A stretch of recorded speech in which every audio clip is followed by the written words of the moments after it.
In June 1944, they carried a rifle that was already nearly 50 years old. The short Magazine Lee-Enfield, designed in 1895 and formally adopted in 1907, was still the standard-issue weapon for Commonwealth forces. Meanwhile, their German adversaries wielded the carabiner 98K, a refined descendant of the legendary Mauser action perfected over decades. On paper, this shouldn't have worked. The German rifle was more accurate at range, more modern in materials, and represented what many ballistics experts considered the pinnacle of bolt-action design. Yet British soldiers who captured German weapons on the battlefield frequently tossed them aside and kept their Lee-Enfields. This wasn't sentimentality or stubbornness. It was battlefield pragmatism, born from hard experience. The Lee-Enfield story begins in the 1880s, when the British Army recognized it needed a repeating rifle using smokeless powder. James Paris Lee, a Scottish-Canadian inventor, had designed a revolutionary detachable box magazine system. When combined with the rifling from the Royal Small Arms Factory at Enfield, the result was the Magazine Lee-Enfield, first seeing service in the Second Boer War. By 1907, after several iterations, the short Magazine Lee-Enfield Mark III emerged. The iconic SMLE that would serve through 2 world wars and countless colonial conflicts. What made this rifle stick around for nearly a century wasn't any single revolutionary feature, but a combination of practical design choices that prioritized what actually mattered in combat. The standard military thinking of the era emphasized long-range accuracy. European armies were obsessed with hitting targets at 800, 1,000, even 1,500 yards. The Germans, in particular, prided themselves on marksmanship. Their Mauser rifles reflected this philosophy: longer barrels, tighter manufacturing tolerances. The British took a different approach with the SMLE. They shortened the barrel to just 25.2 inches, making the rifle handier in trenches and vehicles. They accepted slightly reduced long-range accuracy, because combat studies showed most infantry engagements happened within 300 yards. This was heresy to European military theorists, but it proved prophetic when the reality of trench warfare set in after 1914. The rifle's rear-locking bolt design raised eyebrows among firearms experts. Most military rifles, including the Mauser, used a front-locking system where lugs near the chamber bore the pressure of firing. The Lee-Enfield's lug sat at the rear of the bolt, which theoretically made it weaker and less accurate. Critics argued this design would never match the precision of a Mauser. They were right, on the target range, but battlefields aren't target ranges. The Lee-Enfield's design brought advantages that mattered more than shaving a few inches off group sizes at 600 yards. The longer bolt travel required by the rear locking system actually made the rifle faster to cycle, and the action proved more forgiving of dirt and debris. By 1939, when Britain again found itself at war with Germany, the SMLE was theoretically obsolete. Yet production ramped up instead of being phased out. Factories in Britain, India, and Australia churned out millions more. British commanders weren't clinging to tradition. They knew something. What looked good in an engineering manual didn't always translate to superiority in combat.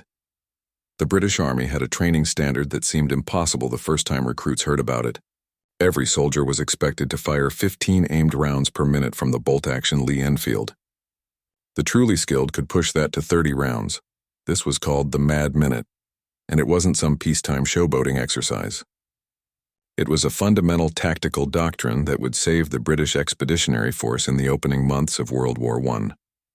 On August 23, 1914, at the Belgian town of Mons, roughly 70,000 British soldiers faced nearly 160,000 German troops. The Germans expected a quick victory against what they assumed was a small, outdated force. Instead, they ran into a wall of rifle fire so intense that German commanders believed they were facing massed machine guns. They weren't. They were facing British riflemen doing exactly what they'd been trained to do, the SMLEs. Action was specifically designed for speed. The bolt handle sat at a 60-degree angle, rather than the 90-degree throw found on most military rifles. This shorter bolt throw meant less movement between shots. Hands stayed in a natural position, with minimal wrist rotation. The rifle's rear-locking bolt required the shooter to cock the firing pin on closing, rather than opening, which felt more intuitive during rapid fire. When you opened the bolt, The spent casing ejected smoothly without the resistance of compressing a mainspring. You focused entirely on getting the next round chambered. This system, combined with relentless training, transformed individual soldiers into devastating fire platforms. British musketry training was arguably the most intensive in the world. Recruits spent weeks at rifle ranges before ever seeing other aspects of combat training. They learned to fire from standing, kneeling, sitting, and prone positions. They practiced rapid magazine changes until they could swap a fresh 10-round magazine in under 3 seconds. They trained to estimate range by eye and adjust their sights accordingly. The SMLE's ladder sight system, while looking archaic compared to German designs, was actually faster to adjust under stress. You flipped a lever, slid the sight to the range you needed, and locked it down. No fine adjustments, no overthinking, just combat practical speed. The Mad Minute qualification required hitting a 12-inch target at 300 yards, 15 times, in 60 seconds.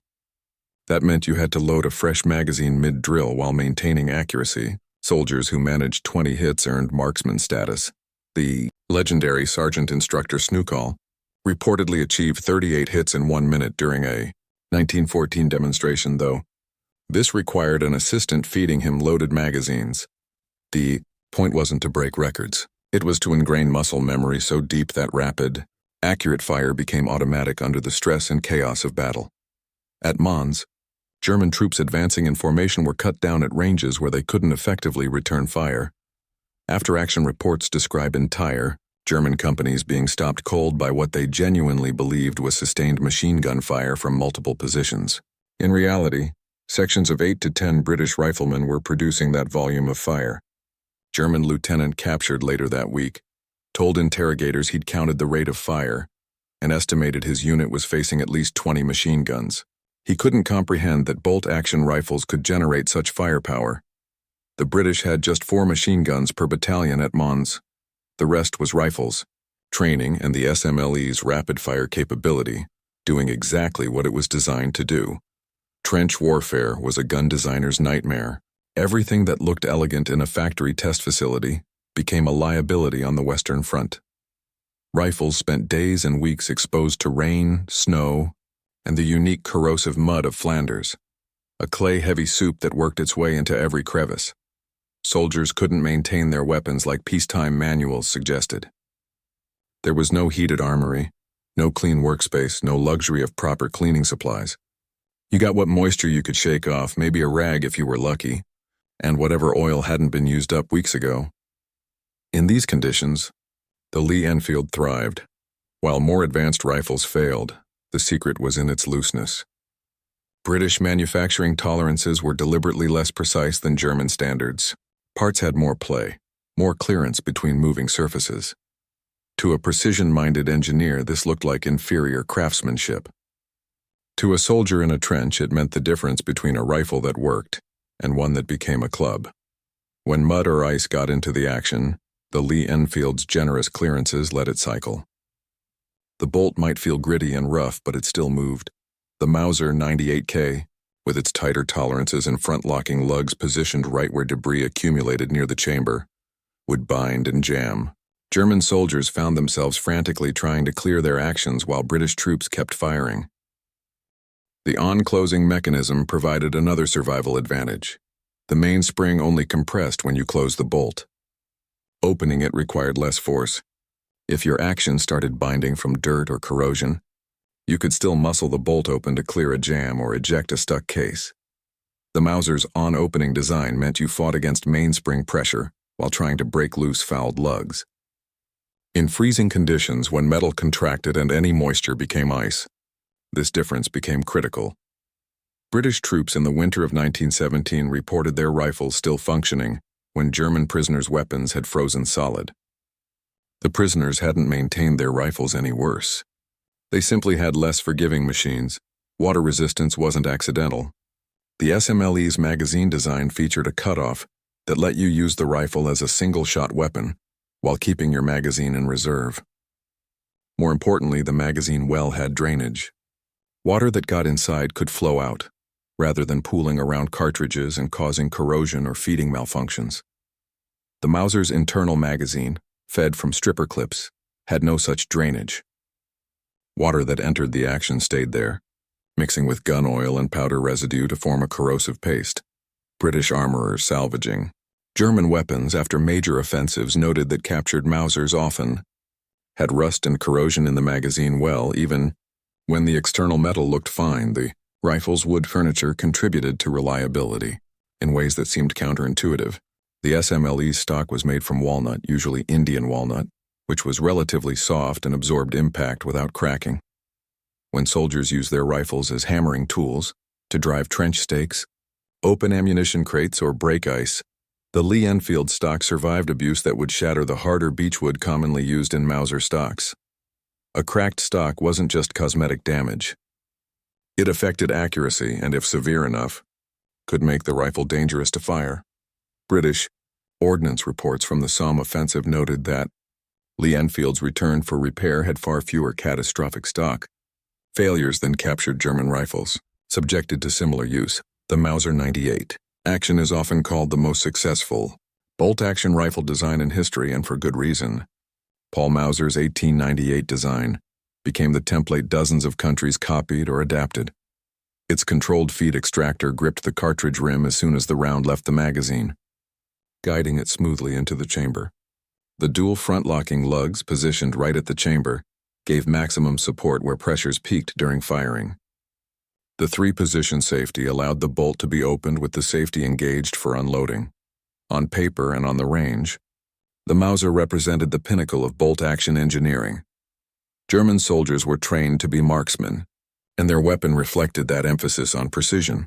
At 600 yards, a skilled German rifleman with a K98K would consistently outshoot a British soldier with an SMLE. But wars aren't won at 600 yards on a known distance range. The Mauser's strength was also its limitation. Those tight tolerances that guaranteed precision made the action less forgiving. The controlled feed system, while theoretically superior for reliability, required a longer, more complex bolt path. You had to lift the bolt handle a full 90 degrees, pull straight back a considerable distance, push the new round forward while ensuring it engaged the extractor properly, then rotate the handle back down. Each movement had to be deliberate and complete. Rush it and you get a failure to feed or a double feed. Under stress, when your hands were cold or shaking, when you needed to get rounds downrange immediately, that complexity became a handicap. German military doctrine emphasized deliberate, aimed fire. Their training manuals stressed breath control, trigger squeeze, proper sight picture. A German soldier was expected to make every shot count, especially at longer ranges, where the Mauser's superior accuracy showed. This philosophy made sense in late 19th century warfare, where engagements happened at longer distances and ammunition supply was a constant concern. But by 1914, and certainly by 1939, infantry combat had changed. Automatic weapons provided sustained fire. Artillery dominated the battlefield. The infantryman's role was increasingly about rapid response at closer ranges, exactly where the SMLE's advantages emerged. The practical difference showed in rate of fire. A trained German soldier could fire approximately 10 to 12 aimed rounds per minute with the K98K. This was respectable, better than most other armies with similar rifles, but it was half the SMLE's standard. In a 2-minute firefight, a British soldier could put 30 rounds downrange, while his German counterpart managed 24 at best. Those extra 6 rounds represented potential casualties inflicted, or suppression fire that kept enemy heads down. Multiply that across a platoon, and the difference became decisive. German small unit tactics had to rely more heavily on their excellent MG-34 and MG-42 machine guns to provide the volume of fire that British sections could generate with rifles alone. The Mauser's longer barrel, 23.6 inches compared to the SMLE's 25.2, gave it superior muzzle velocity and flatter trajectory at range. German snipers loved the 7.92 mm round for this reason, but for the average infantryman, that extra accuracy potential was wasted. Combat studies from both world wars consistently showed that most soldiers couldn't effectively use their weapons' maximum accurate range under battlefield stress. The noise, confusion, fear, and physical exhaustion of combat degraded marksmanship far more than any inherent accuracy limitation of the weapon. The SMLE was accurate enough for the ranges where fighting actually happened, and its faster operation mattered more than precision most soldiers couldn't achieve anyway. Magazine capacity seems like a minor technical detail until you're in a firefight and counting rounds. The Lee-Enfield held 10 rounds in a detachable box magazine. The Mauser K98K held 5 rounds in an internal magazine fed from stripper clips. That 2-to-1 advantage fundamentally changed how soldiers fought.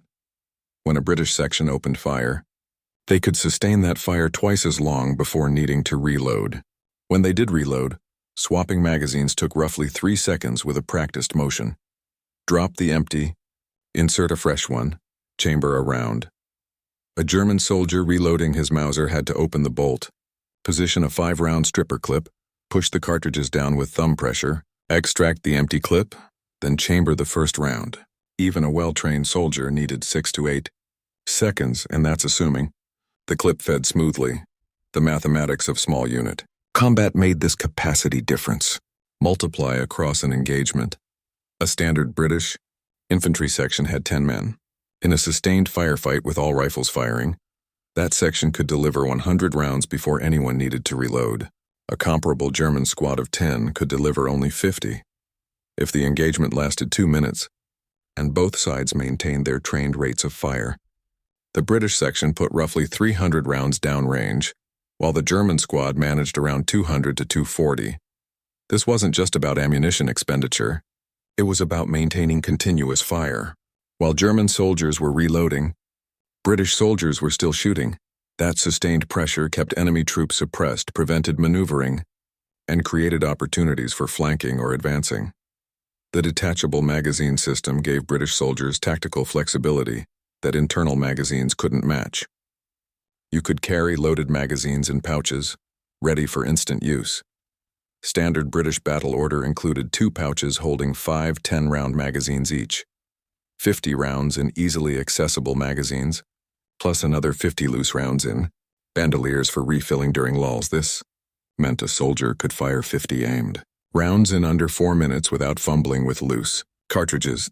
German soldiers carried ammunition in stripper clip pouches, efficient for the Mauser's design, but meant every reload required manipulating small metal clips under stress. Drop a clip in the mud, and those 5 rounds became difficult to recover. The magazine cutoff added another layer of practicality. By engaging it, you converted the SMLE into a single-shot rifle while keeping your magazine fully loaded in reserve. This made sense when ammunition conservation mattered, but you might suddenly need rapid fire. You could pick off targets one by one, feeding single rounds, then instantly release the cutoff and have 10 rounds ready if the situation escalated. The Mauser had no equivalent feature. You either used your magazine or loaded single rounds, but couldn't seamlessly transition between modes. Reloading under pressure revealed another advantage. The SMLE's magazine well was generously sized and beveled. Even in darkness or when exhausted, you could guide a magazine into place by feel. The magazine catch was positioned where your trigger finger naturally reached when shifting grip. One press, the empty magazine dropped free. Insert. Push until you heard the click and you were back in action. The Mauser's internal magazine meant there was nothing to drop or insert. Sounds like an advantage until you realize it also meant no quick reload option. Once your 5 rounds were gone, you had to feed the rifle slowly, cartridge by cartridge or clip by clip. German soldiers envied the British magazine system, even as they took pride in their rifles' other qualities. Private Harold Bolton of the Royal Warwickshire Regiment wrote home in October 1914, describing a curious incident after the First Battle of Ypres. His section overran a German position and found several abandoned Mausers in excellent condition. The men examined them with professional interest. These were, after all, the weapons German propaganda claimed were superior. Bolton's sergeant, a career soldier with 12 years' service, worked the Mauser's action, sighted down the barrel, and handed it back with a simple comment. "Fine weapon for a Sunday shoot. I'll keep me Lee-Enfield for killing Germans. Thanks." The captured rifles were turned over to headquarters. Every man in that section kept his SMLE. This pattern repeated throughout both world wars. After major engagements, British and Commonwealth troops had opportunities to acquire German weapons.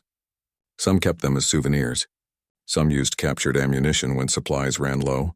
But when given a genuine choice, soldiers overwhelmingly preferred their Lee-Enfields.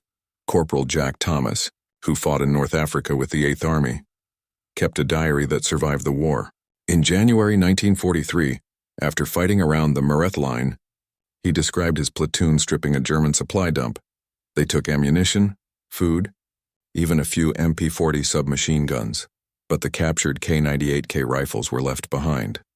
Thomas wrote, "The lads won't trade their rifles. Jerry's looks smart, but ours shoots faster, and that's what counts when they're running at you." Lieutenant William Douglas Holme, serving with the Royal Armoured Corps, recorded his observations in letters later published. After interrogating German prisoners in Normandy in July 1944, he noted their respect for British marksmanship and rate of fire. One German sergeant, through a translator, said his squad had been convinced they were facing automatic weapons during an engagement near Caen. When Holme explained it was bolt-action rifles, the sergeant didn't believe him. He'd counted the incoming fire and insisted no bolt-action rifle could sustain that volume. Holme brought out an SMLE and demonstrated the mad-minute technique. The sergeant's expression, Holme wrote, was a mixture of respect and profound annoyance at having been beaten by what he'd considered obsolete equipment. The perspectives weren't purely British. Indian Army troops making up a substantial portion of Commonwealth forces were equally devoted to the rifle they called the 303 after its caliber. Sepoy Javan Singh of the 4th Indian Division wrote in Punjabi to his family, describing the East African campaign against Italian forces in 1941. His unit captured Italian Carcano rifles and German Mausers used by colonial troops. Singh tried a Mauser and found it too slow for battle and good only for careful shooting. The Indian Army had used Lee-Enfield since 1905, and soldiers from the northwest frontier to Burma consistently praised its reliability and speed. Indian troops fought in some of the war's harshest conditions: desert heat, monsoon humidity, mountain cold, and their testimonies repeatedly emphasized that the SMLE functioned when other rifles failed. Australian soldiers were notoriously pragmatic. If something worked better, they used it, regardless of regulations. Sergeant Bill Griffiths, who fought at Tobruk and El Alamein with the 9th Australian Division, kept notes that formed the basis of a post-war memoir. He described captured German equipment being evaluated constantly. Australians happily adopted German stick grenades, which they found superior to British Mills bombs for certain tasks. They scavenged German optics and machine guns, but Griffith noted that in all his time in North Africa and later in the Pacific, he never saw an Australian soldier voluntarily replace his Lee-Enfield with a captured rifle. The attitude, he wrote, was simple. The bloody thing works. Shoots straight enough and shoots fast. Why would you change?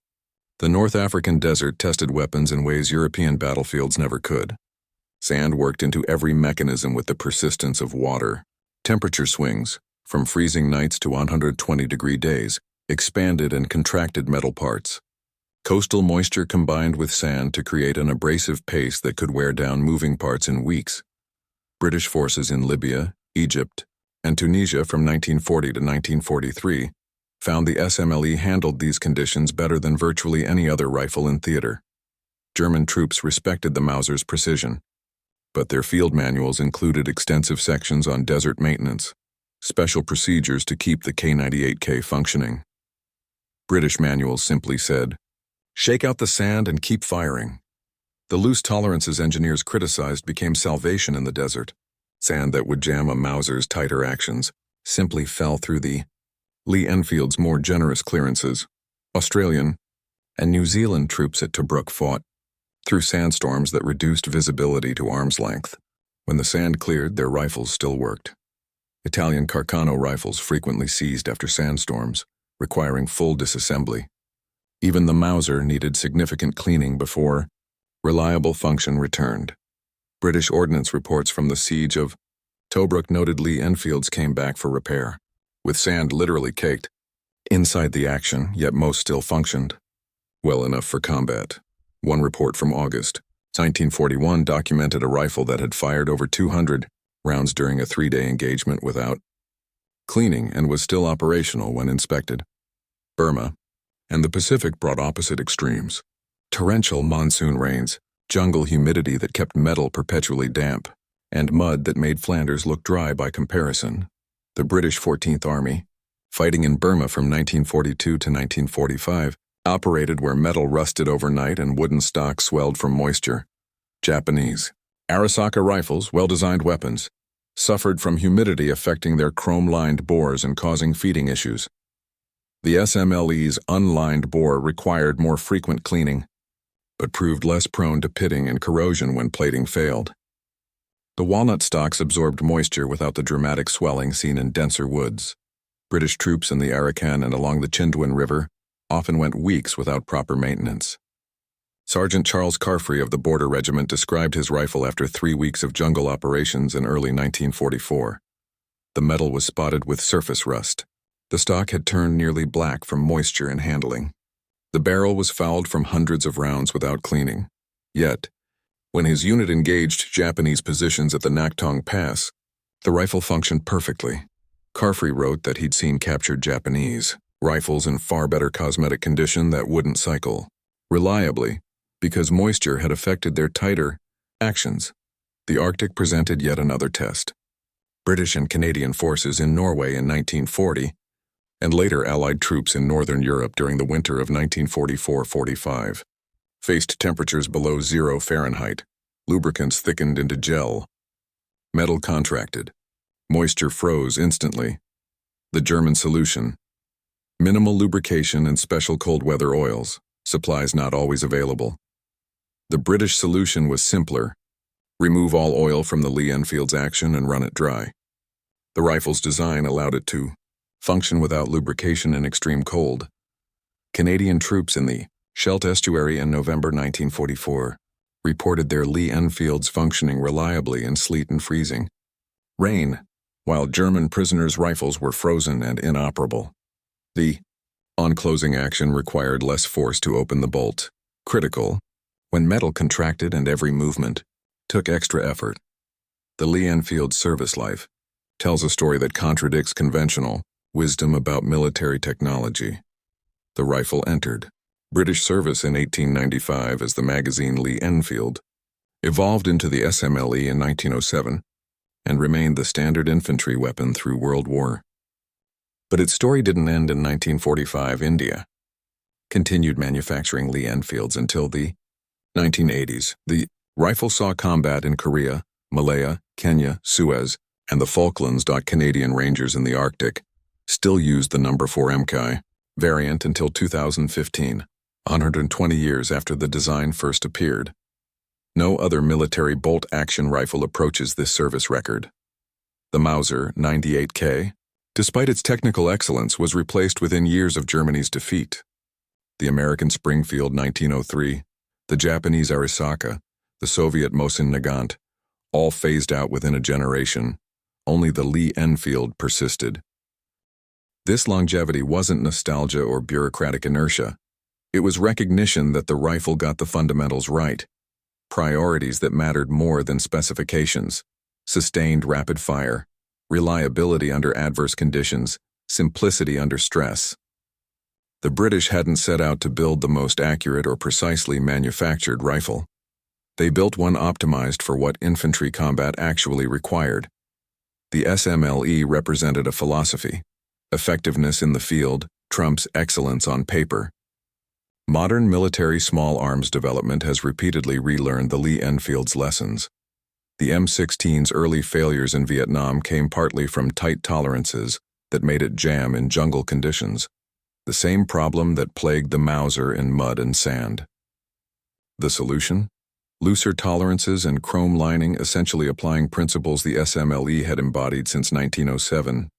The AK-47's legendary reliability comes from generous clearances, exactly what made the Lee-Enfield work in trenches 70 years earlier. Contemporary military doctrine emphasizes volume of fire and rapid engagement at shorter ranges, just as Britain prioritized the mad minute over 1,000-yard accuracy. The rifle's story offers broader lessons.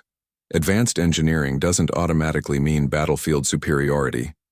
The Mauser was objectively more sophisticated: controlled feed, dual front-locking lugs, superior metallurgy. But sophistication creates complexity, and complexity creates failure points. The Lee-Enfield succeeded through simplicity and forgiveness. Its loose tolerances, rear-locking bolt, and straightforward manual of arms made it easier to use and harder to break. Soldiers didn't need to be expert gunsmiths to keep it running. This matters because wars are fought by conscripts and reservists, not just career soldiers. A weapon that only performs excellently in expert hands is less valuable than one that performs adequately in anyone's hands. The economic lesson is equally relevant. Britain produced roughly 17 million Lee-Enfields from 1895 to the 1950s. The manufacturing process used simpler tooling and less precise machining than the Mauser required. This meant factories could be set up faster, workers trained more quickly, and production costs kept lower. During World War II, when industrial capacity determined how many rifles an army could field, the SMLE's manufacturability became a strategic advantage. Germany produced excellent rifles, but never enough. Britain produced good enough rifles in sufficient quantity to arm not just its own forces, but resistance movements and allied nations across the globe. Adequate weapons in sufficient quantity beat superior weapons in limited numbers. The Lee-Enfield proved that old doesn't mean obsolete, and modern doesn't guarantee better. It proved that understanding how soldiers actually fight matters more than theoretical performance.